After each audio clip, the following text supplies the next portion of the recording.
ગુજરાત સહિત દેશના અનેક ભાગોમાં ગરમી હાહાકાર મચાવી રહી છે. અનેક ઠેકાણે પારો 49 ડિગ્રી સેલ્સિયસ ઉપર જતો રહ્યો છે. ખાસ કરીને ઉત્તર ભારતના અનેક રાજ્યોમાં હાલત ખરાબ છે.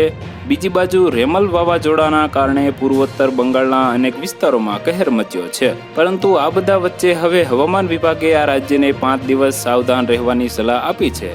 ચક્રવાતી તોફાન રેમલ અત્યાર સુધીમાં અનેક લોકોના જીવ લઈ ચૂક્યું છે. પશ્ચિમ બંગાળમાં રેમલના કારણે 6 જેટલા લોકોના જીવ ગયા છે. તેલંગાણાના અનેક વિસ્તારોમાં રવિવારે રાતે આવેલા તેજ આંધીના તોફાન સાથે ભારે વરસાદના પગલે 13 લોકોના મોત થઈ ગયા છે. રાજ્યની રાજધાની હૈદરાબાદ સહિત અનેક જિલ્લાઓમાં ભારે આંધી સાથે વરસાદે કહેર મચાવ્યો છે. બાંગ્લાદેશના તટીય વિસ્તારોમાં રેમલના પહોંચ્યા બાદ ઓછામાં ઓછા 10 લોકોના મોત થયા છે, જ્યારે લાખો લોકો વીજળી વગર રહેવા માટે મજબૂર થયા છે. તો વધુ માહિતી મેળવવા માટે ચેનલ સાથે જોડાયેલા રહો. વિડીયો પસંદ આવે તો લાઈક કરી દેજો. ચેનલમાં નવા છો તો સબસ્ક્રાઇબ કરી દેજો.